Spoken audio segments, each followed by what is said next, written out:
She is a national treasure who creates and preserves traditional North Vietnamese Dàn Dran music.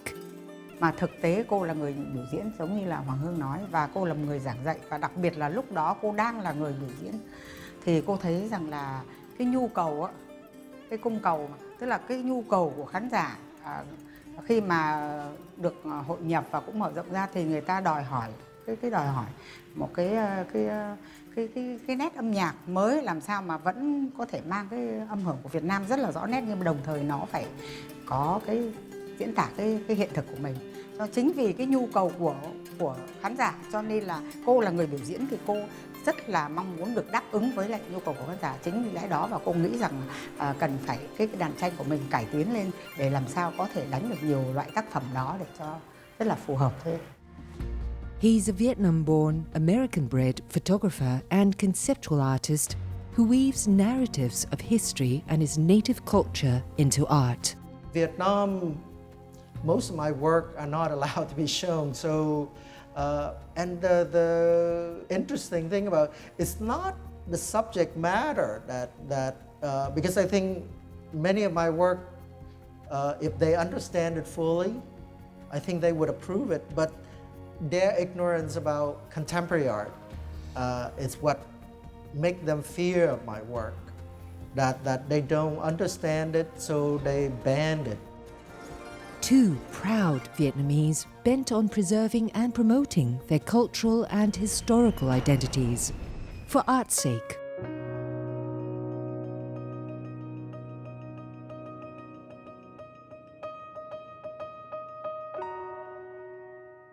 Phuong Bao grew up listening to traditional Vietnamese music. At 6, she began her formal training in a zither-like instrument called the Dàn Dran. This is the music she spent the last 60 years lovingly nurturing and preserving it. Chính ba cô là người đã hướng cho cô tới cái đàn. Lúc bắt học đàn tranh thì thật sự lúc đầu tiên thì chỉ là chơi thôi. Sự thật là ba cô đã mời đến để mà dạy cho cô chứ không phải cho cô. Lúc ấy cô còn nhỏ lắm, nhưng mà cô chỉ ngồi học chơi, học lỏm theo thêm thôi. Vì cô thấy hay quá, cô thích quá. Và ba cô thấy như vậy thì ba cô cho cô học luôn. Và cô cảm thấy cái đàn tranh ấy, lúc mình nhỏ mình không biết, mình thấy nó đẹp lắm và nó rất là hay, cái tiếng của nó thánh thót và cô thích. The lilting strains of Dàn Dran were soon drowned by the sounds of the Vietnam War. Phuong Bao, who was 14 then, was sent out into the country, 100 kilometers away from her family in Hanoi, to continue her musical education. Khi bắt đầu tới vùng nông thôn thì lúc đầu tiên đó, thì đối với cô thì nó gần như là một thế giới rất là lạ. Tại vì cô là người thành phố mà từ bé sinh ra và sống như vậy. Thì cô thấy nó cái gì nó cũng mới lạ và rất là lạ, từ sông nước, từ cây cối, từ cách sinh hoạt của nông thôn. Thì đối với cô nó rất là lạ. Và cái đó nó cũng là một cái khó khăn đầu tiên của cô. Các bạn cũng yêu cầu chúng ta làm như bình thường.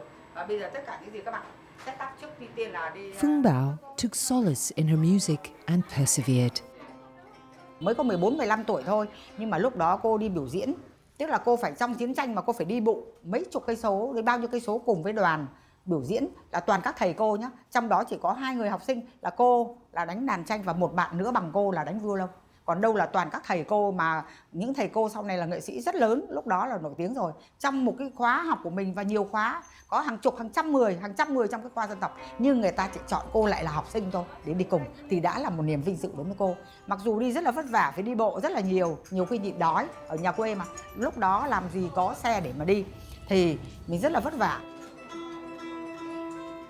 Rồi có nhiều lần đi biểu diễn ở tại các cái trận địa pháo, tức là ở Bắc Giang. Bắc Giang là một cái thị trấn nổi tiếng của cái tỉnh Bắc Giang. Life in the country wasn't idyllic. Even there, Phuong Bao witnessed the destructive power of war firsthand. Lúc bây giờ mới buổi chiều thôi, khoảng tầm độ 4-5 giờ là bom Mỹ mới thả xuống đấy vào một cái hố bom rất to, rất lớn. Thì lúc bây giờ bọn cô được điều động ngay đi, cũng lại điều động đi và đi bộ nhá, em nhớ là đi bộ, đi ngay mười mấy cây, khoảng 20 cây số. Tới đó thì cái pháo đó, trận pháo đó còn đang bốc khói như này. Sinh thôi mà lên biểu diễn, cô vẫn nhớ như là hôm đó mình đánh xong lại cả toàn bộ đội, biểu diễn cho bộ đội của mình xem, hoan hô quá trời.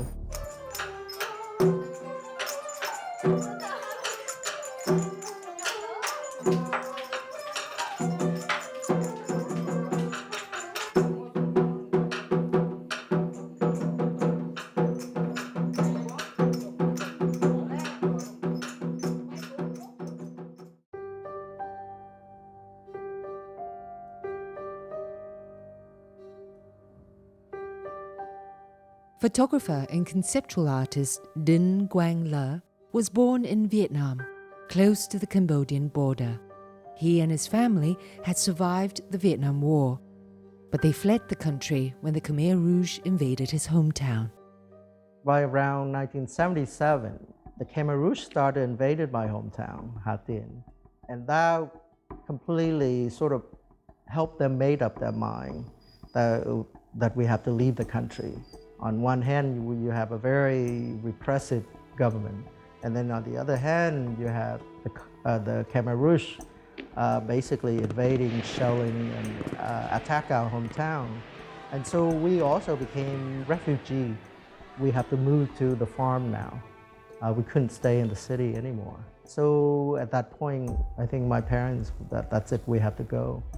And so they, with our neighbors who have a fishing boat, they decide to plan the escape. In 1978, we tried to escape in the middle of the night, or the soldiers somehow found out, and they were shooting at us as we went down to the water and escaping to Thailand by boat. Three of my siblings got caught and they went to prison. The rest of us, we didn't know better, so we just kept going, and we escaped to Thailand after 3 days. About a year later, we end up in America. The US government accepted our application for asylum, so by the fall of 1979, we landed in America. Although Dinh had left the physical horrors of war behind, he could not escape the memory of what he had seen. But I remember as a child, I remember dead bodies of communist soldiers would somehow get lost into the town, or they were trying to enter the town and they got shot. And I remember a lot being in the bunkers. Almost every house in Vietnam during the Vietnam War had a bunker. And so I remember as a child being ushered into the bunker, and then you stay there for hours, I remember. And so that was kind of my experience with as a child of the Vietnam War. Those memories eventually found their way into his art, sculptures, installation works, and the woven photographs he's most known for.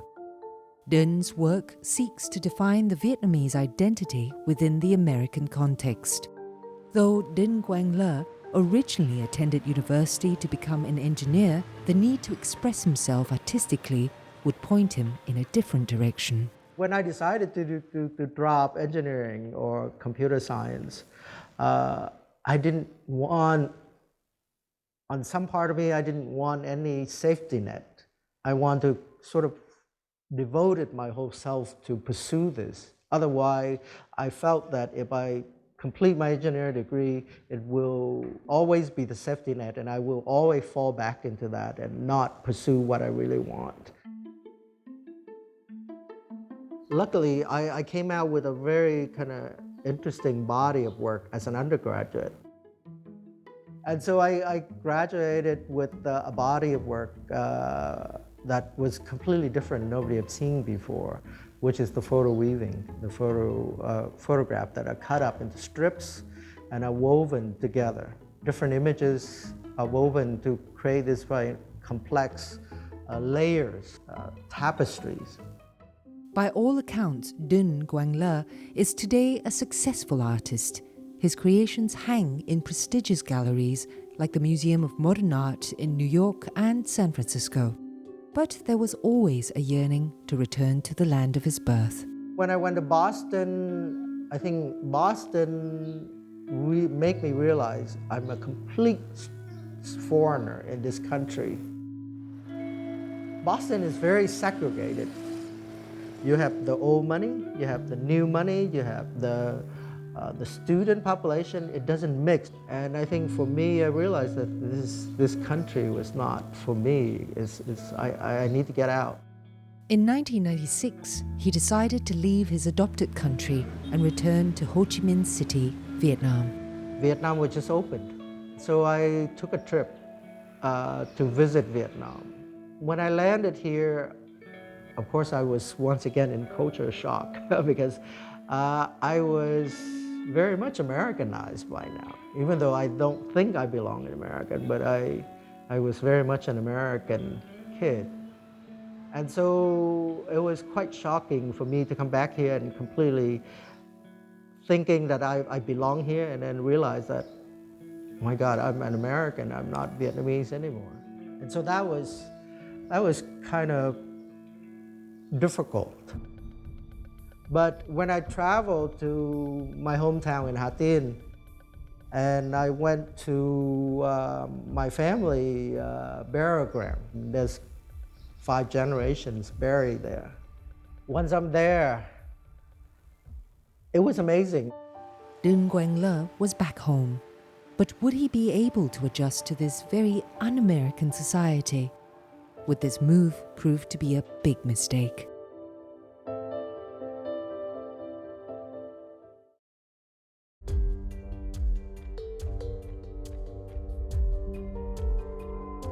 "23 years after successful photographer and artist Dinh Q and his family left his native Vietnam as refugees, he decided to return home. In America, I always felt like I was sort of floating, never able to take root. But when I was standing on the family burial ground, I felt I have roots. There's 5 generations there. That moment solidified my belief and my decision that this is where I belong. It took a while to learn how to be Vietnamese again, but I've been back here now for about 20 years. Some days I'm still very much an American. Some days I'm questioning why I'm here. But most days this is where I belong. This is my home. Even in his adopted home in the USA and his exposure to Western schools of art, Dinh's work was flavored with Vietnamese influences. His signature photo weaving technique was based on traditional Vietnamese grass mat weaving, something taught to him by an aunt when he was a boy in Vietnam.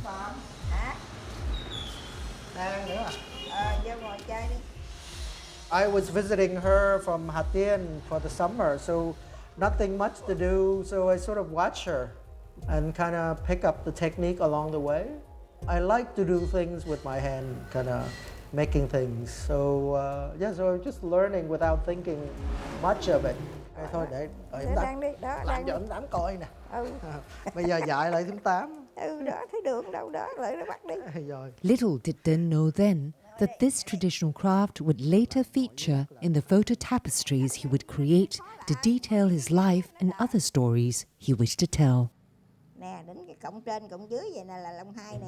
Đó, nhớ cộng trên cộng dưới. It came very quickly, so I just started cutting up photographs of all this artwork that I was learning, particularly from the Renaissance period, and sort of cut them up and took portraits of myself and cut my self-portrait up into strips and basically try to weave the 2 different kind of strands together into a tapestry that's reflecting my experience in America as an Asian living in America, learning about the West and adopting the West as my country, as my culture.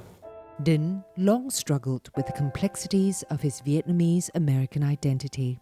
His art became the canvas to visually depict these complexities, as well as the larger nuances and subtleties of post-war Vietnam.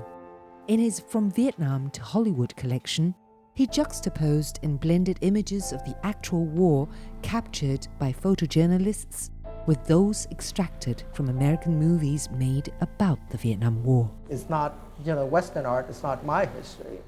And so how do I insert myself into this? And so that, how do I show this kind of the the connection and interweaving of different cultures and different identities coming together as a Vietnamese living in America and learning about the West. And so the word interweaving of cultures, of identities keep coming back. And I thought at some point it triggered me to remember the weavings. And I thought I can actually literally weave what I've been thinking about together, reflecting my experience in America.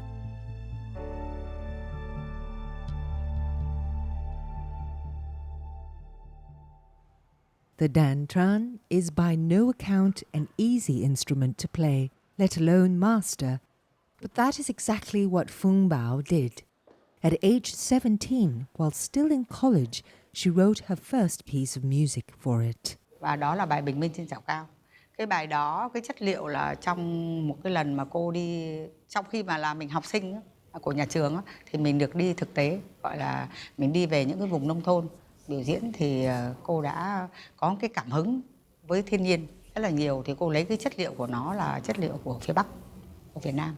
Và từ cái đó, năm đó lúc đó là cô tốt nghiệp trung cấp đó, như cô đã nói, thì cô đã lấy cái chất liệu là từ những cái dân ca của phía Bắc và cộng với những cái kỹ thuật của mình đã nghiên cứu thêm. Lúc đó thì thật sự là cái bài đó nó rất nhiều cái kỹ thuật mới mà chính cô là người đã tìm tòi ra. Tại vì cũng do mình ở trong nhà trường mình được học nhiều những cái kỹ thuật và những cái technique đó của một số các nhạc cụ khác của phương Tây, nhưng mà cô đã áp dụng vào, nhưng mà mình phải dựa trên cái nền của mình làm sao mà nó rất Việt Nam.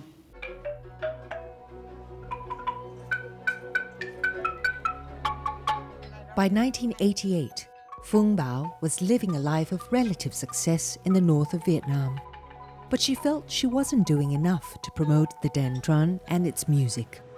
As she had done in her childhood, Phuong Bao would uproot herself from what had become familiar and move, this time to Ho Chi Minh City. Và tại sao mà khi mình ở trên miền Bắc thì mình đang được mọi người rất là yêu quý, hâm mộ và cũng như là đang được nổi tiếng và tất cả mọi thứ, mà mình lại đi vào trong này thì thật sự là cũng là một cái gì đó người ta nghĩ là mình phải đánh đổi, đúng không ạ? Giống như mình đã xây được một cái nhà nó tới đây rồi và bây giờ mình vào đây cũng gần như là từ đầu. Thì cô lại nghĩ là cô muốn đi, bởi vì giống như là mình trồng một cái cây hay một cái xây nhà đó được đến đây rồi, thì ở ngoài đó có cả một đội ngũ rất là lớn mạnh và hùng mạnh. Thì cô lại muốn vào trong này, tại vì trong này lúc đó mới khi giải phóng xong cho đến lúc đó thì nhạc dân tộc mới, tại vì trước khi mà giải phóng thì nhạc dân tộc trong này mới toàn đánh nhạc cổ thôi, phải nói là nó đi sau về phần phát triển mới tôi không nói, thì đi sau ngoài Bắc. Đấy mới là nhạc cổ thôi. Cho nên từ cái năm 75 cho đến lúc đó thì cái nhạc dân tộc trong này cũng phát triển lên, nhưng mà tất nhiên là nó không có thể mà. So Phuong Bao would face the challenge of introducing Vietnamese in the South to the traditional music of the North.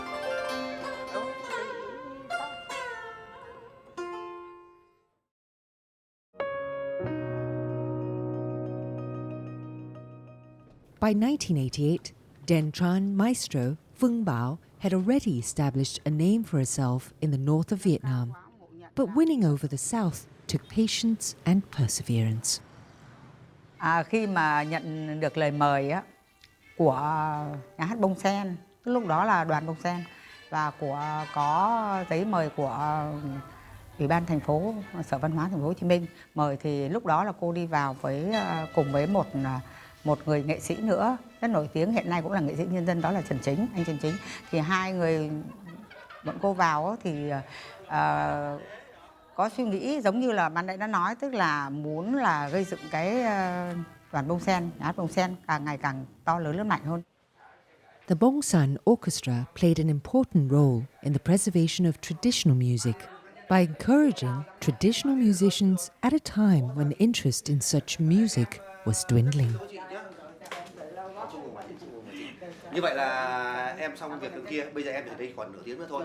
Em mà thôi nửa tiếng thì em làm việc ở vị trí trước, sau đó em đi nhá. Ok, và chị vào đây. Nhạc dân tộc. Tức là muốn nó lớn. Đấy, muốn phát triển nó lớn hơn. Nhưng mà để có được đó thì lúc đó thì cái thời gian đó thì cái nhân tố đó ở thành phố Hồ Chí Minh không có. Những người như cỡ như chị Phuong Bao thì không có. Thì do vậy mới mời chị Phuong Bao, anh Trần Chính. Hai người nữa. hai người đó vào thì cùng thời gian đó là cũng là tôi vào luôn. Tôi thì đang tốt nghiệp ở nước ngoài, tôi về chuyên môn về múa, chị chuyên môn về nhạc. Đấy, thì vào trong cái thời gian đó. Mà thời gian đó tại sao chúng tôi quyết định vào, mà tại sao ở thành phố Hồ Chí Minh mời, quyết định vào là ở thành phố Hồ Chí Minh là cái đất biểu diễn phát triển nghệ thuật rất là tốt. Đấy. Và tại sao quyết định mời là bởi vì là muốn nâng cao cái trình độ thưởng thức nghệ thuật cũng như là trình độ âm nhạc dân tộc của cái nhà hát Bông Sen.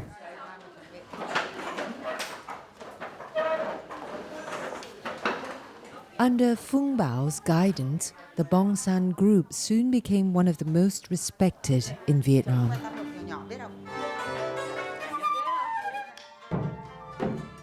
While leading the group, Phuong Bao found time to compose her third piece of music. It too went on to become a popular tune. Không những trong tài năng của cô được thể hiện trong vấn đề biểu diễn, mà cô là một người phụ nữ rất hiếm hoi, còn có thể sáng tác rất nhiều tác phẩm và để lại cho cái đàn tranh, cái bộ môn đàn tranh của Việt Nam rất nhiều tác phẩm mà hiện tại ở trong Học viện Âm nhạc Quốc gia Việt Nam cũng đã sử dụng làm những bài thi và những cái bài thuộc về kinh điển tầm cỡ lớn.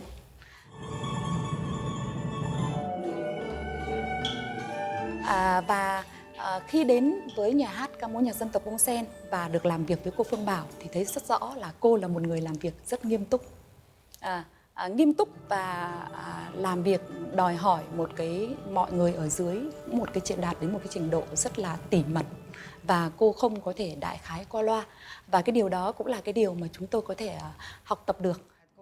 In 2007, the Vietnamese government bestowed the title of the People's Artist upon Phuong Bao for her talent and dedication. She was the first traditional musician to receive such an honor. Giải lắm thì tự cô cảm thấy có trách nhiệm. Cô luôn luôn thấy cho dù là có nghệ sĩ nhân dân hay không nghệ sĩ nhân dân, cô nghĩ đó chỉ là một danh hiệu. Danh hiệu đó là cái phần thưởng cao quý của nhà nước tặng cho mình, trao tặng cho mình. Nhưng mà cũng không phải vì cái đó để mình có trách nhiệm hơn, mà cô nghĩ là cô đã làm tất cả hết sức mình và cô xứng đáng là cái danh hiệu đó. Và cái danh hiệu đó có thể đã đến chậm với cô hay là đến sớm hơn, cái đó cũng không quan trọng, mà với cái chính là cái danh hiệu đó nghệ sĩ nhân dân tức là của nhân dân, và khi còn nhà nước là phong tặng cho cái danh hiệu đó, nhưng mà thực chất là nhân dân yêu mến mình thì mới được cái danh hiệu đó. Cho nên cô nghĩ là cái trách nhiệm của mình, cái tình yêu của mình phải lớn trước khi mà mình được cái danh hiệu đó.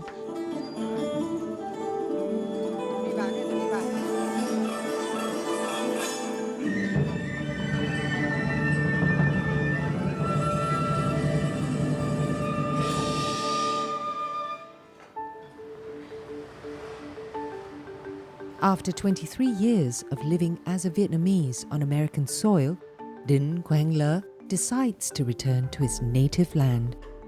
His artistic expressions of the Vietnam of his memory leave him wanting more.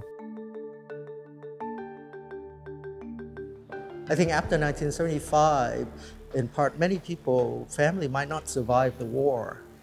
And also many family escaped from Vietnam and left everything behind. Like my family left all our photos behind. And so these are, in a way, also a record of these people who left. But at the same time, these are photographs that the rest of the world haven't seen. You know how we have that listed on us. Hey, dude, just the man. We found this here. We got really very little idea as to why. Do you? No. Some of them are clearer than others, I know. And these are the old version. There's a new version now. The rest of the world see Vietnam through photograph of death, of destruction, of people running away in horror. But these vernacular photographs are actually images of people happy. No, later on we put on skies. Dinh has been on a quest for his own family history. But while he didn't find his own family photographs, he did find hundreds of photographs of other Vietnamese. He used these pictures together with written quotes on the back from published letters, oral histories, and a 19th century poem in one of his exhibitions that has garnered a lot of interest. And so I think in the exhibition, we decided that the audience can interact with this photograph, and it's all face down. And they have to, if they want to look at this photograph, they have to turn it up and look at these people, look at the faces, understand that these are people, they're not statistic or they're not just some name that they made them up for. Life hasn't been easy for Dinh. His difficult journey and the intimate, even violent history he witnessed finds a way back into each piece he crafts. When I first saw Dinh's work as documentation in catalogues, I was really struck by how his approach to history was something you could take anywhere and people would feel familiar with the medium. It was his relationship to a photograph that was, in a way, universal, but specific, incredibly specific to a certain history.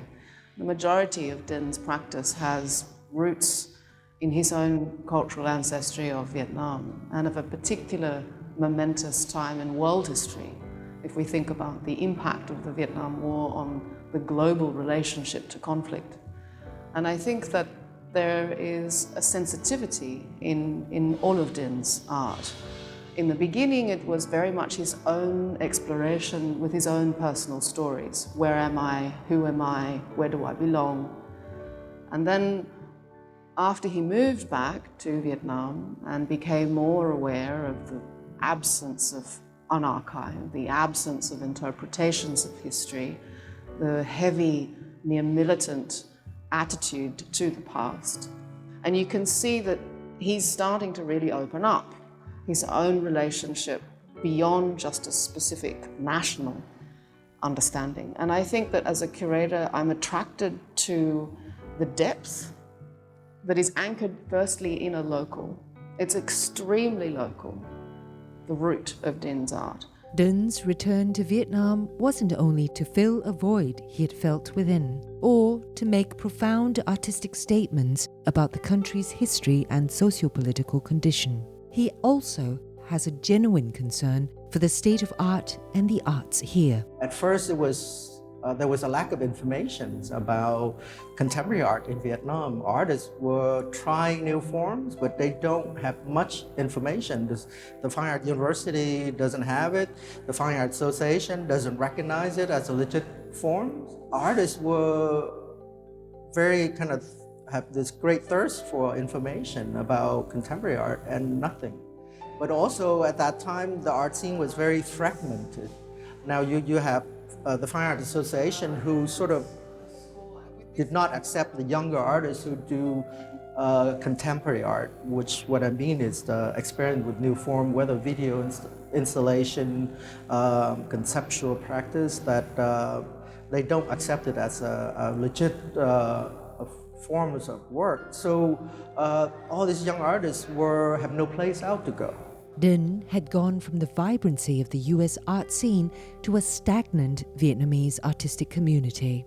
But he was determined to promote and encourage the young local artists who yearned to color outside the lines of convention. His solution was to give them a platform to create and showcase their talents. He would, in effect, become a great enabler of sorts to the raw young talent of Vietnam.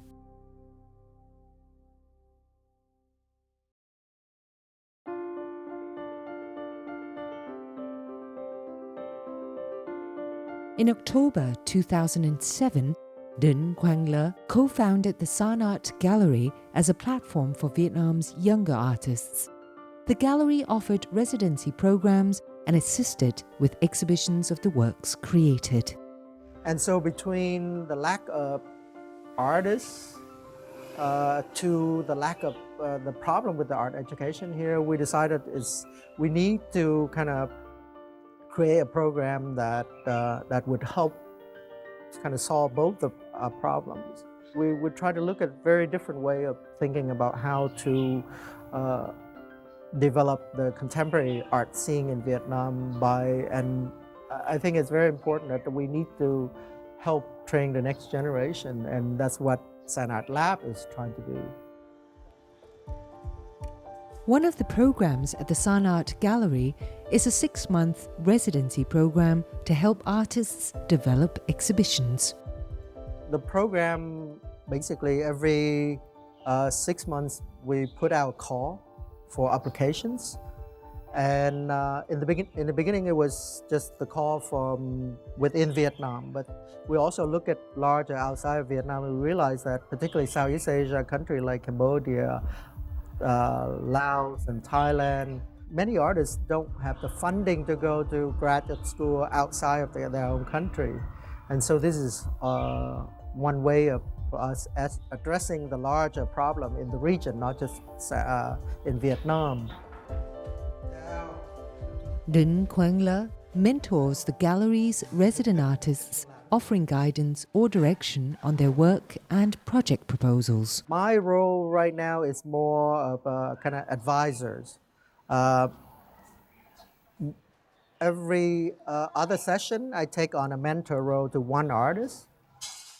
We rotate. There's a pool of us who act as a talking partner to this young artist and help them sort of work through their project, point them to whether information that would help them to think more fuller about their idea rather than just on the surface, more to bring their idea more complex. Several young artists who undergo the residency program come from outside Ho Chi Minh City. For them, interactions with Dinh Q and other artists create a stimulating environment. Thường thì khi mà các cái nghệ sĩ làm việc độc lập thì thường là họ khép kín lại, nó không được mở ra, không được gặp gỡ, không được chia sẻ và giao lưu. Thì là ở cái môi trường lab như vậy là chúng tôi được có cơ hội để mà gặp gỡ những các cái nghệ sĩ khác, những cái người có kinh nghiệm hơn, những người có kiến thức lớn hơn, và được chia sẻ một cái điều kiện tốt nhất để cho chúng tôi để mà chúng tôi được giải quyết các cái vấn đề đó. Đầu chưa có cái kiến thức về lịch sử trước. 1970 nó ngừng lại ở đó.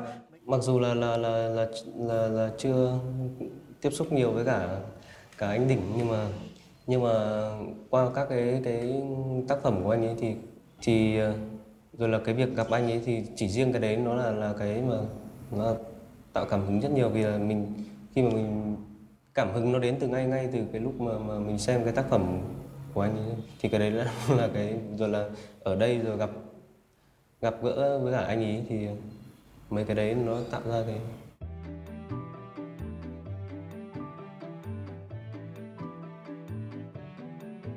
Like Dinh Q, Phuong Bao had achieved much of what she sought out to do. She had fame, success, and respect. And most importantly, the traditional Danjan music she'd been passionate about since childhood had an established platform in Vietnam. But instead of retirement, she chose a new venture, a business selling her new and improved Danjan. Nhưng mà có một cái điều rằng vì cái đàn tranh ấy nó có 5 âm thôi, tức là nó là ngũ cung. Nó ví dụ như là cái âm nhạc thì là đồ, re, mi, fa, sol, la, si, đô, đúng không? Thì ở đàn tranh có thể đồ, re, fa, sol, la, đố, hoặc là đồ, mi, sol, la, đố. Cho nên đôi khi mà mình đánh những cái bản nhạc cổ truyền hay là những bản dân ca của Việt Nam thì nó rất là dễ dàng. Nhưng mà đôi khi có những cái bản nhạc mới, người ta phát triển mới một chút hay là những cái sáng tác mới thì nó vì nó thiếu hụt hai nốt, cho nên cái cách đánh của nó hơi bị khó khăn hơn một chút. Cho nên đó là lý do đầu tiên là sao cô muốn cải tiến để cho nó đủ cái thăng âm của nó là đủ. Tức là nó có hai cái dàn âm, một bên tay phải này, khi mình dựng toàn bộ cái này lên thì mình sẽ đánh như là một cái âm quốc tế, nhưng mà khi mình hạ xuống thì nó hoàn toàn là cái âm Việt Nam của 5 âm đó.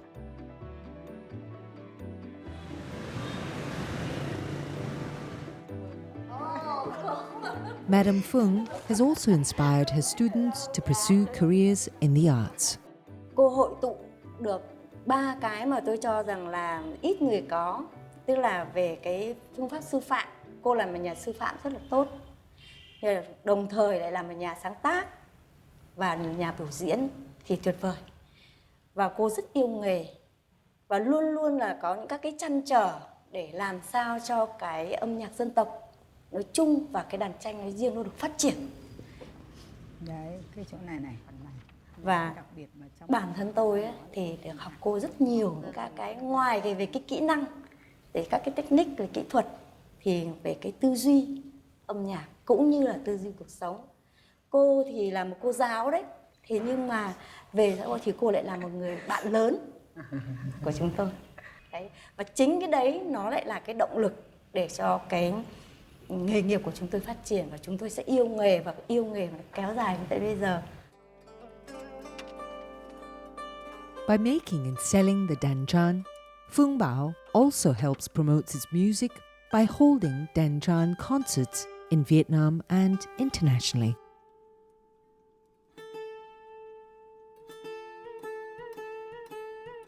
Đặc biệt có lần cô, rất là nhiều lần cô đi biểu diễn, thì đặc biệt có một lần cô ấn tượng nhiều nhất đó là cô đi Đức. Đấy, trong Money cô đi Đức thì chính cái bài Sang Xuân ban nãy cô thâu này, gần như lần nào cô đánh, và cô đánh có một mình giống như ban nãy, và đánh xong cũng đều có khán giả biết sẽ vỗ tay lại. Được chưa cô? Được, nhưng mà cái phần chậm cô đánh đi, cô đánh thử xem.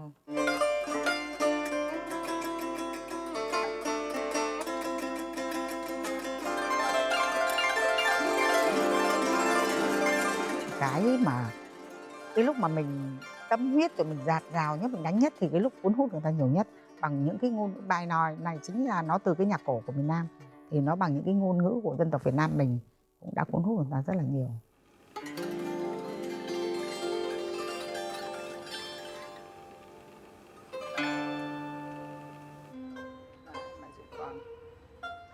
Even though she's now running a business, Phuong Bao still finds time to teach, a blessing for those who want to learn from one of Vietnam's most inspiring maestros of the danchan.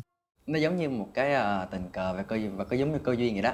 Mình chỉ đi 4 năm trước thì chỉ đi ngang qua cái shop này thôi, nhưng mà sau đó thì nhìn vô cũng thấy cái cây gì lạ lạ một chút, xong mà cái thấy cũng thích, thế là vô đây hỏi, và cái cô ra cô cũng đánh cho bài trống cơm, xong mà thấy học cái về đòi đi học thôi. Đó, chứ không có ai giới thiệu hay cái gì hết.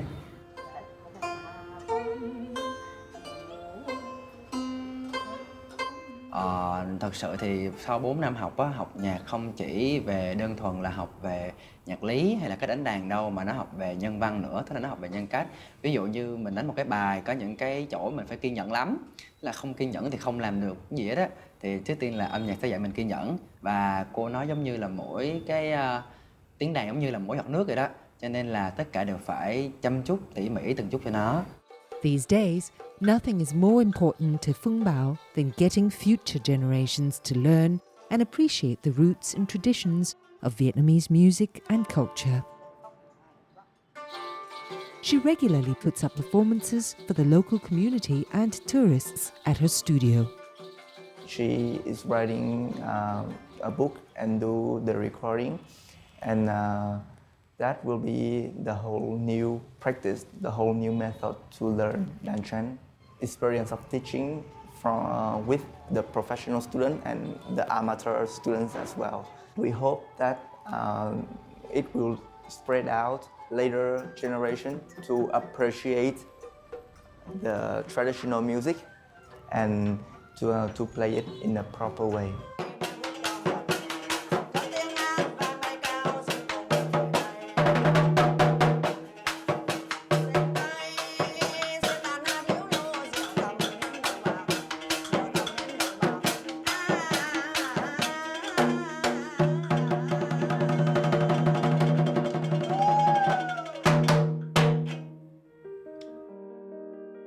Like his musical counterpart Phuong Bao, conceptual artist Dinh Q also has his following, but most are outside Vietnam. Still, the local scene is in its infancy, so he's hopeful. Wow. It's always amazing to see this view. Thank you. And then, of course, the artwork. I think in Vietnam, we are, in terms of contemporary art, we are a fledgling scene. So we have very little collectors in Vietnam, but there are few. There are different type of collectors. There are collectors that they collect because they like something and they want to hang it on their wall.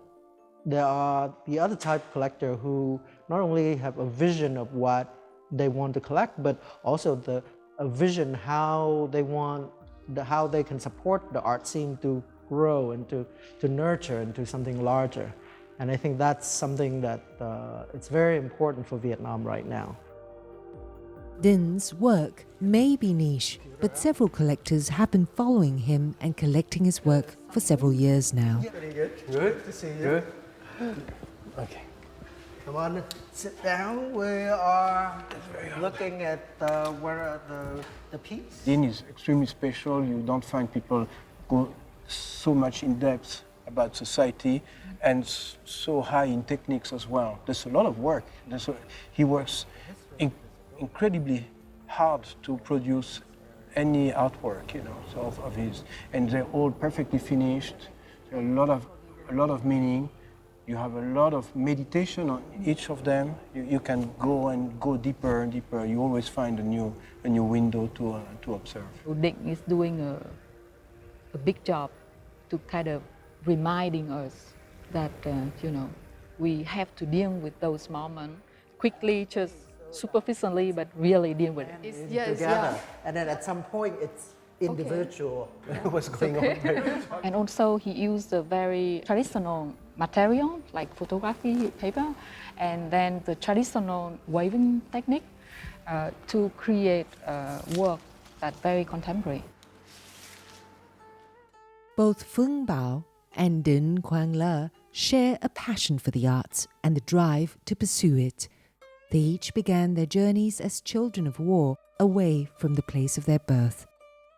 While Phuong Bao made a name for herself in Vietnam as a musician, Dinh Q left for the USA and established himself as a successful artist there before returning 23 years later to renew his sense of identity. People still think of photography as something that you can do edition, and it's a separate world from the so-called fine art world. But the world changed now. By the mid-90s, museums started to acquire photography not as part of the photography collection, but as part of the contemporary art collection. Nếu mà cô nhìn lại cả quãng đường cống hiến nghệ thuật của cô và làm việc, thì thật sự là cô cũng có tạm gọi là hài lòng với những cái thành công nhất định của mình và những cống hiến của mình. Nhưng mà gọi là thật sự là hài lòng hoàn toàn thì tất nhiên là không bao giờ hài lòng hoàn toàn.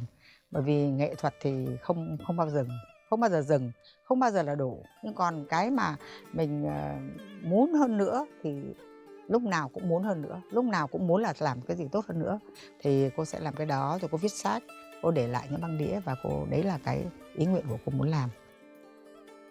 One musician, one artist, one shared vision to keep the traditions of Vietnam alive by innovation, dedication, and deep commitment to what they do.